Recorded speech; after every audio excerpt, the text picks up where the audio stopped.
오늘은 사무엘상 1장 12절로 20절 말씀에 근거해서 하나님의 온전하심을 향하여라는 주제로 말씀을 전하려고 합니다. 여기 물이 한 컵 있습니다. 생수입니다. 누가 떠나오시죠? 송건사님이신가요? 이춘원 사님이신가요? 예, 이건사님. 여기다가 뭐 안 탔죠? 물 그대로예요. 깨끗한 거 마셔도 돼요. 물이 보여드릴까요? 이렇게 하얀 물입니다. 이렇게 맑은 생수예요. 그런데 이 물에다가 90%는 이 수돗물을 정수기 받고 한 10% 정도, 5% 정도는 그냥 설거지 하다가만 설거지 물을 여기다가 10% 부었어요. 그래서 물 색깔은 안 변해요. 그거 마실 수 있어요? 여러분, 설거지하고 물을 여기다 부었는데 5%만, 2%만 부었어요. 98%가 생수고 2%만 부었어요. 그거 알고 마실 수 있어요? 마실 수 있는 분, 이거 컵 드릴게. 예쁘니까.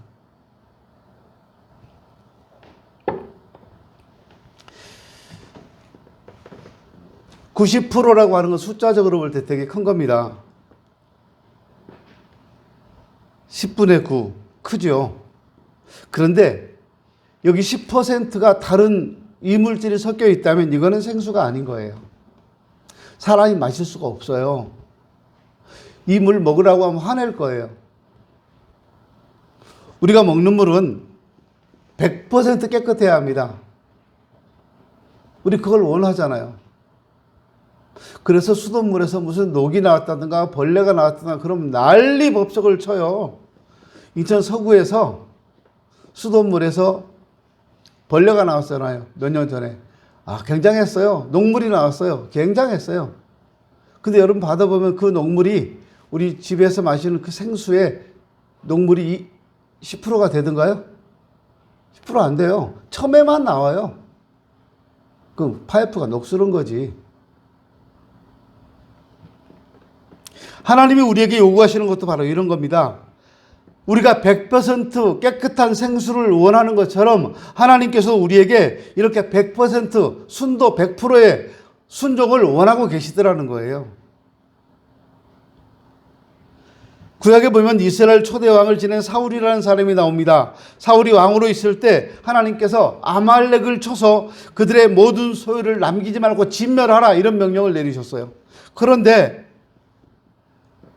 전쟁터에 나간 이 사울은 전쟁에서 이기고 올 때 아각 왕을 사로잡아갖고 살지고 기름진 좋은 짐승을 그냥 살려서 데리고 왔어요. 하나님이 아말렉을 진멸하라고 하신 이유가 뭐냐 하면 그 아말렉 족속들이 이스라엘 백성들이 출애굽해서 가나안으로 들어올 때 이스라엘을 쳤어요. 공격했어요. 그래서 하나님은 그걸 마음에 두고 계시다가 이스라엘이 정착하고 난 다음에 아말렉을 쳐서 이 땅에서 멸하라는 거예요. 없애버리라는 거예요. 그 종족을.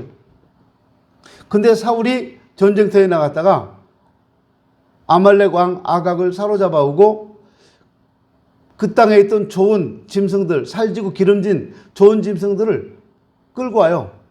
이유가 뭡니까? 하나님께 제사 지낼 때 쓰겠다는 거예요. 그런데 이 모습을 보신 하나님이 기뻐하시지 않았어요. 사울왕을 축복하지 않았다고 성경은 말합니다. 우리가 일반적인 관점에서 본다면 사울왕이 엄청나게 불순종한 거 아니에요. 다른 사람 다 죽이고 아각 한 명 살려왔어요. 모든 짐승 다 죽이고 살지고 기름진 짐승만 가져왔어요. 그것도 하나님께 제사 드리기 위해서. 엄청난 잘못이 아니잖아요. 숫자적으로 본다면 99% 순종한 거예요. 사람이 볼 때 이 정도면 잘했다고 칭찬할 수 있는 수준이라 그 말이에요. 근데 하나님은 그걸 좋게 보지 않으셨어요. 내가 사울을 왕 삼은 것을 후회하노니 그가 돌이켜서 나를 좇지 아니하며 내 명령을 이루지 아니하였음이라 말씀합니다. 사람에게는 사울의 행동이 옳게 보이거나 좋게 보이거나 그럴 수 있는 행동으로 보였을지 모르지만 하나님께는 그것이 불순종으로 보였어요. 이 물에 1%, 2% 불순물이 섞여 있는 것처럼 그러면 이건 생수가 아니고 바로 버려버리잖아요. 결국 사울은 하나님께 버림받을 수밖에 없었어요. 100% 순종하지 않아서. 오늘날 우리의 신앙생활이 이 사울과 같지 않은가 한번 생각해 봐야 됩니다. 이 정도면 난 잘하는 거라 혹 그렇게 생각하세요? 그러면서 나는 이 정도 잘하는 거라 생각하면서 더 이상의 온전한 모습을 추구하지 않고 지금 내 모습에 만족하면서 살아가고 이렇게 신앙생활 하는 것에 만족하며 살아가는 것, 이것이 내 모습은 아닌가 한번 생각해 보세요. 예를 들겠습니다. 이렇게 바쁜 세상에 어떻게 52주 주일날 한 번도 빠지지 않고 예배 다 참석할 수 있냐? 한두 번 빠질 수도 있지. 3분의 2 정도만 참석했으면 난 잘한 거야. 한 달에 한 번밖에 안 빠지는데 난 신앙생활 잘한 거야. 혹 그렇게 생각하세요? 어떤 분은 주일 예배만 들으면 됐지 꼭 오후 예배, 수요 예배, 금요 기도회, 새벽 예배 다 드려야 되냐? 요즘 얼마나 바쁜데 목사는 할 일 없으니까 다 하지만 우린 직장생활하고 바빠 죽겠는데 혹 그런 생각하세요? 먹고 살기도 힘든데 어떻게 꼬박꼬박 11주를 매번 드리냐? 이렇게 생각하십니까? 우리 이렇게 말하는 거 종종 듣습니다. 우리 남편은 다 좋은데 그거 하나가 문제야. 그거 하나 먹으면 100점짜리인데 이렇게 말해요. 그럼 100점짜리 아니라는 거잖아요. 그거 하나가 뭡니까? 우리 남편 다 좋은데 그놈의 술만 한 잔 들어가면 지금까지 쌓아왔던 신뢰를 다 무너뜨린다니까 이렇게 말해요. 술 한 잔 들어가면 아주 개야 개. 다 때려부시고 그거만 안 하면 100점짜리인데 그런 남편은 100점짜리 맞아요? 절대로 100점 될 수 없어요. 여러분이 말하는 그놈의 술 하나 그게요 인생 망치고 있는 거예요. 진짜 안 돼요. 그거 못 고쳐요. 진짜 힘들죠. 고칠 때까지 참고 기다리면 너무 힘들잖아요. 그러다 보면 동화되어 가는 거예요. 에이, 나도 한잔하자 막 이렇게 같이 이제. 내 남편은 다 좋은데 한 가지가 부족해. 그게 뭐야? 도박을 해요. 도박을. 돈만 벌으면 월급만 타면 가서 도박해서 다 날려버려. 그거만 하면 다 좋은데. 그 좋은 남자예요? 좋은 남편 맞습니까? 월급 딱 들어오면 바로 도박해서 하룻밤에 싹 날려버리고 또 죽으라고 일하고. 그거만 아니면 참 착하고 좋은 남자인데 아낄 줄도 알고. 그 사람 아끼는 남자 아니에요.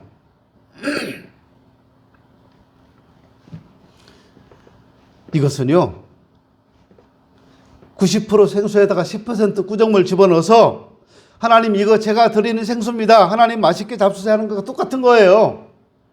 구정물이 들어있는 물을 주면서 이 물 어떠세요? 이 물이 뭐가 문제이길래 안 받으세요? 이 물 잡수시고 이 물 받으시고 저를 축복해 주세요 하는 것과 똑같다 그 말이에요.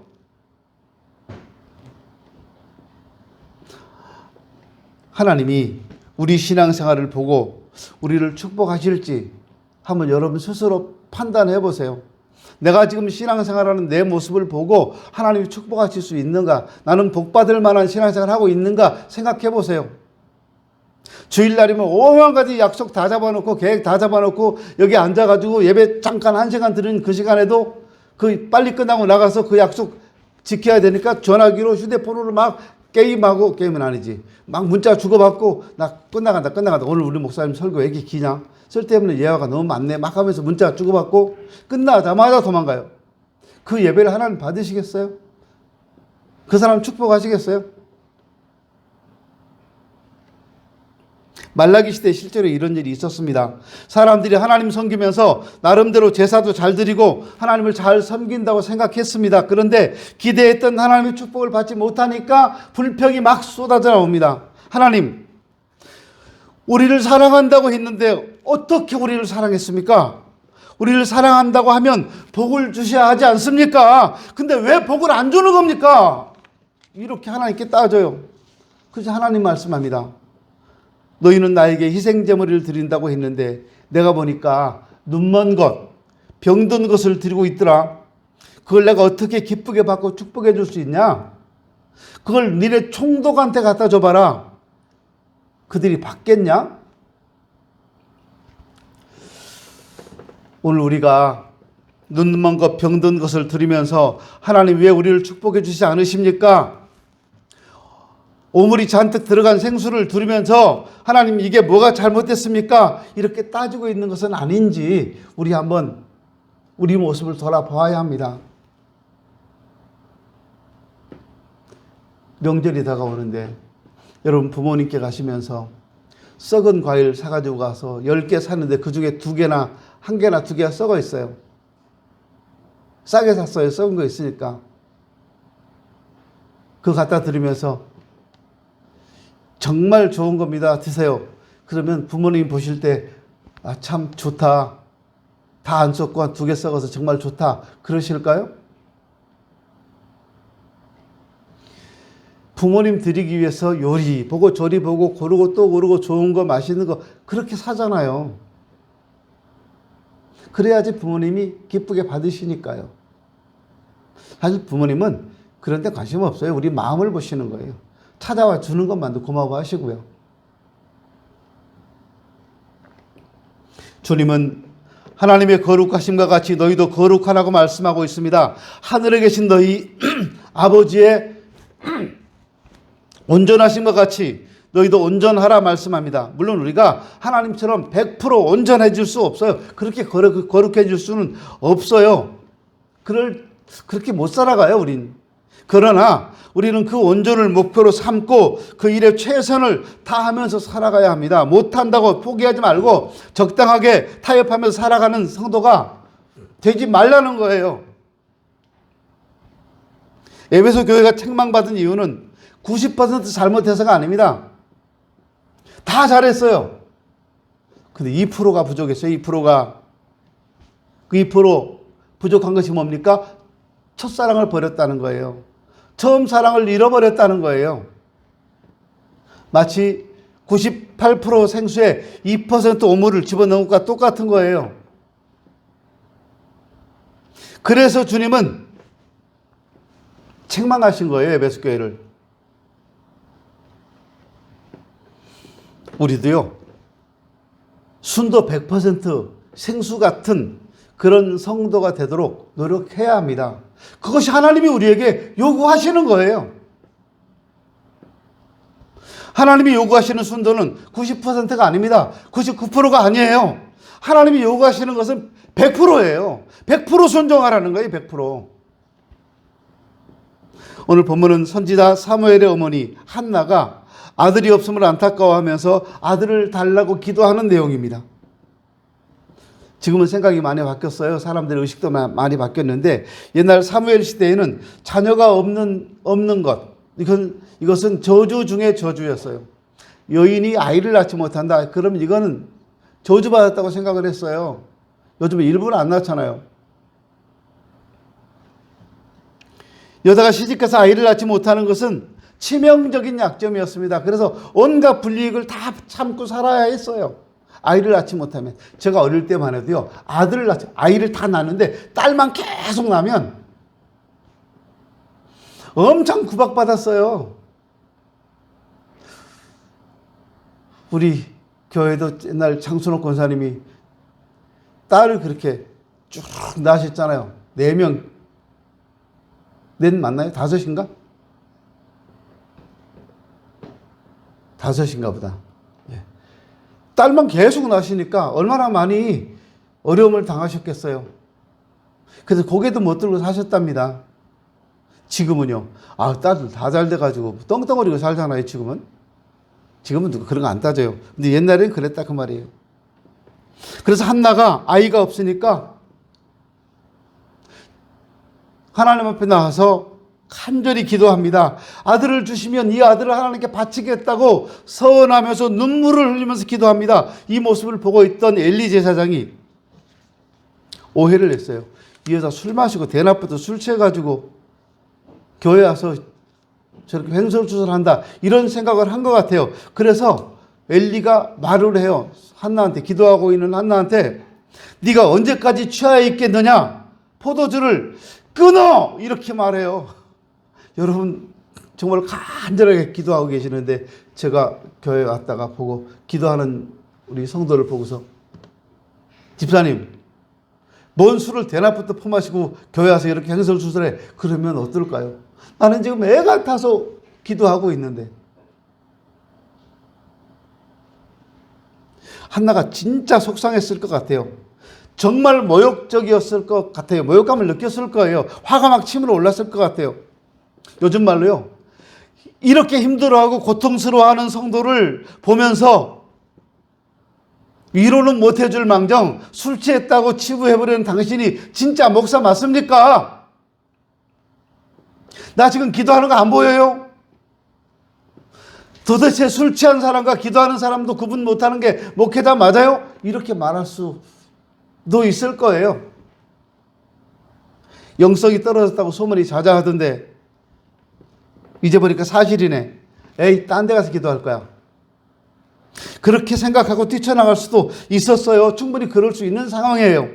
근데 한나는 제사장을 원망하지 않아요. 제사장을 향해서 내 주라고, 내 주여라고 공경해요.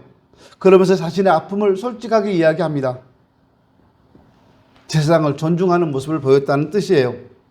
엘리는 분명 그런 반응을 받을 만한 행동이나 판단을 못했지만 한나는 권위 있는 엘리 제사장을 그 직분을 깍듯이 존중해줬다 그 말이에요. 그래서 제사장이 자기 실수를 깨닫고 축복합니다. 평안히 가라.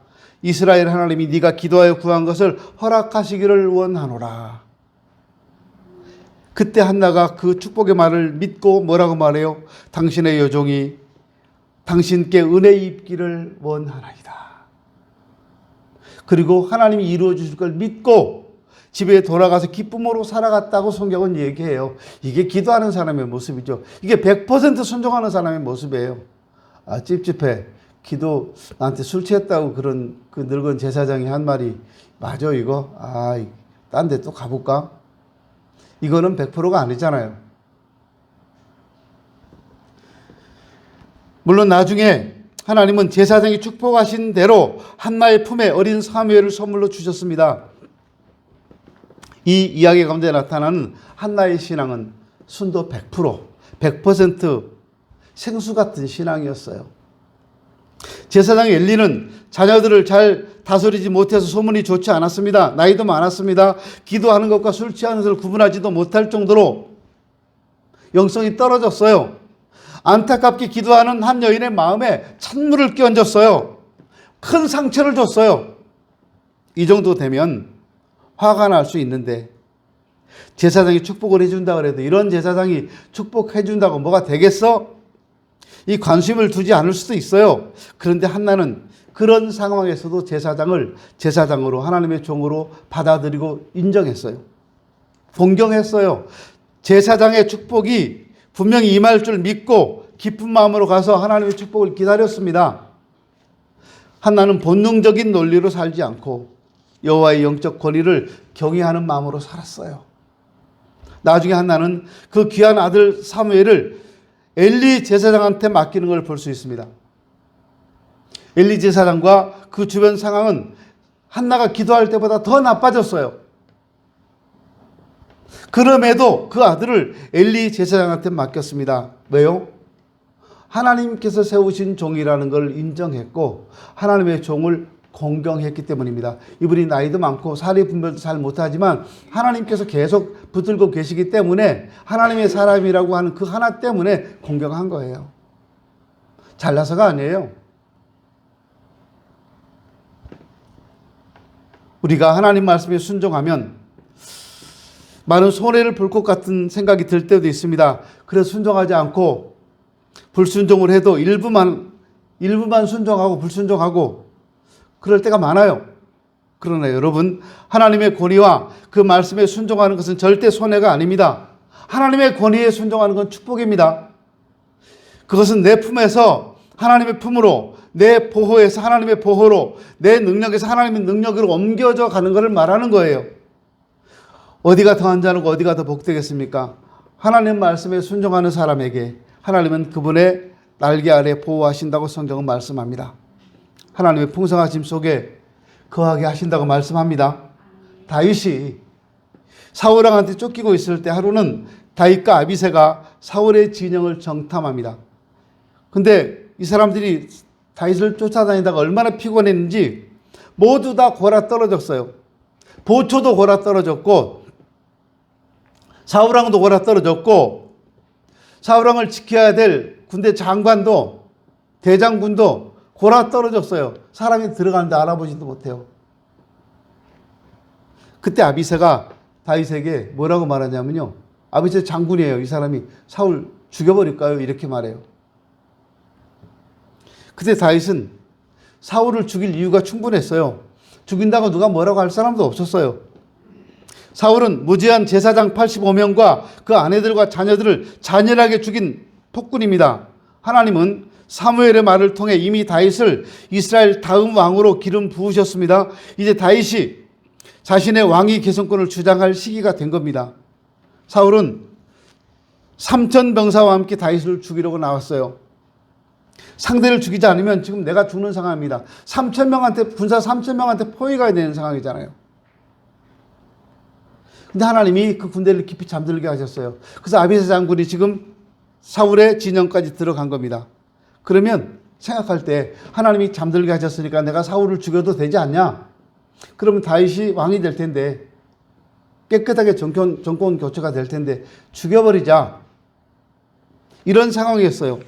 일리가 있었고 또 아비새 장군이 막 부추깁니다. 그러나 다윗은 이런 상황을 보지 않고 하나님 말씀을 보았습니다. 상황적으로 보면 죽어도 돼요.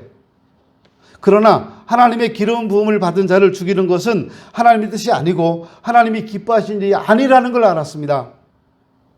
그래서 자기 손으로 사울왕을 처리하지 않았어요. 끝까지 하나님 손에 맡기고 자신은 하나님 말씀에 온전히 순종하는 모습을 보였습니다. 그랬을 때 하나님은 다윗을 축복하셨습니다. 다윗과 사울의 차이점은 크지 않아요. 극과 극이 아닙니다. 단 몇 퍼센트 차이일 뿐입니다.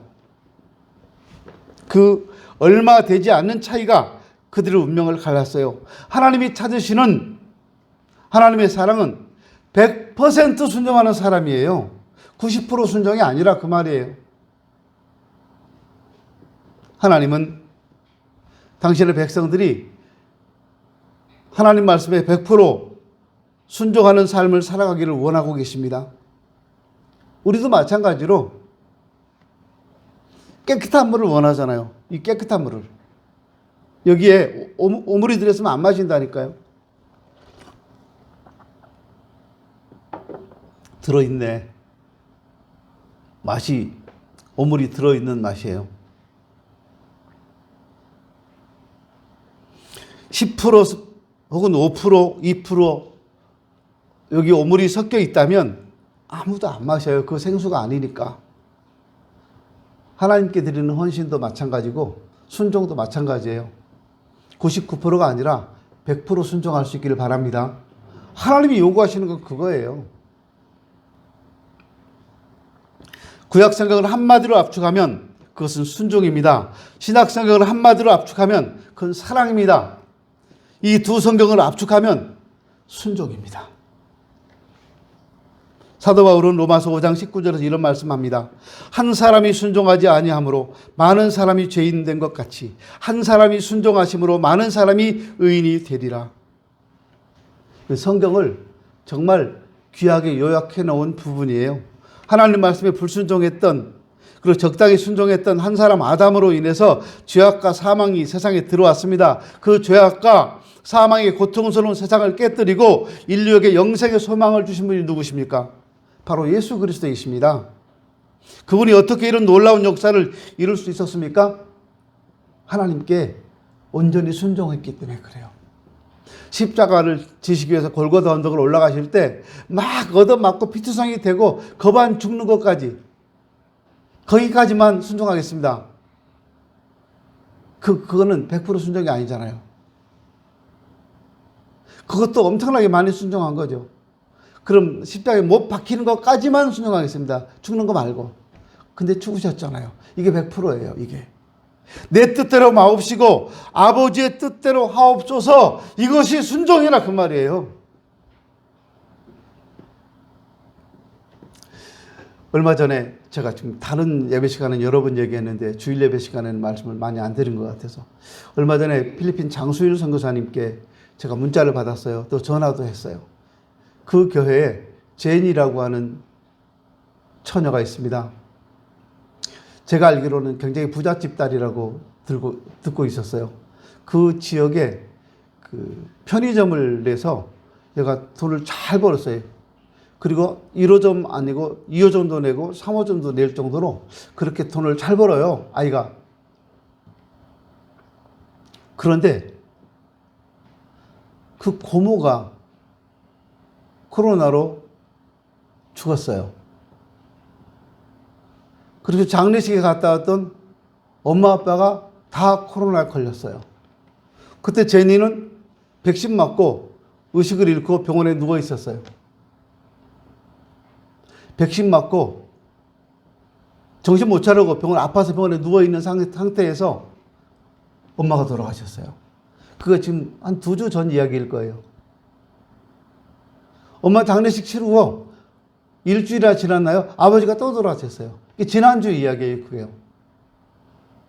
그 돈 많은 그 부잣집, 제니 엄마 아빠가 고모가 3사람이 동시에 다 죽었어요. 거의 며칠 사이에. 얘 혼자 남았어요, 이 처녀. 너무 안타까웠어요. 근데 장례식 사진을 장 목사님이 찍어서 저한테 보내주셨는데 그 장례식 치르는 사람들이 다 방호복 입고 장례를 치르고 있었고요. 접근을 못하고 멀리서 이렇게 보고 있어요. 교인들이 다 가서 멀리서 보고 있더라고요. 그 사진을 찍어서 저한테 보내주셨어요. 지금 상황이 이렇다고요. 교회 앞에 우물이 있는 동네는 코로나 너무 많이 와서 거기는 출입 통제가 됐고 교인들도 그 주변이 너무 많이 코로나에 걸려서 지금 심각한 상태래요. 사람이 막 죽어가니까. 너무 쉽게 죽어버리죠, 그 사람들은. 그런 상황이었는데 전 걱정되는 게요. 이 제니가 나는 신앙생활 잘했는데 하나님께서 나한테 이런 시련을 주시다니 우리 엄마 아빠 우리 가족 고모 한꺼번에 한 달도 안 된 사이에 다 데리고 가시고 자기 혼자 남게 하셨는데 하나님이 진짜 살아계시다면 나한테 이런 고통을 주실 수 있을까? 이런 생각할까 봐 겁나요. 그 아이가 그 장 목사님이 많이 자랑하셨어요. 교회에서 무슨 일을 할 때, 그 경제적으로 뭐가 필요할 때 돈을 잘 냈대요. 돈이 있다고 다 잘 내는 거 아니에요. 근데 청년회 행사할 때 전액 돈을 내고 교회가 무슨 행사할 때 전액 내고 상당히 많이 물질로 섬겼던 것 같아요. 근데 이런 어려움을 당하고 있어요. 지금 제니가 병원에서 퇴원했는지 모르겠습니다. 엄마 아빠가 돌아가셔서 장례를 치르는데 딸이 가보지도 못하는 그런 상황이에요. 그래서 기도해달라고 장 목사님이 전화를 하셨어요. 저 문자도 보내시고요. 오늘 아침엔 참 가슴 아픈 문자를 저한테 보내셨더라고요. 다른 선교사님들은 거기 은퇴 비자를 받아서 비자를 갱신하지 않아도 되는데 장수일 선교사님은 은퇴 비자를 낼 돈이 없어서 선교 비자를 받으셔야 되는데 선교사 비자가 2년에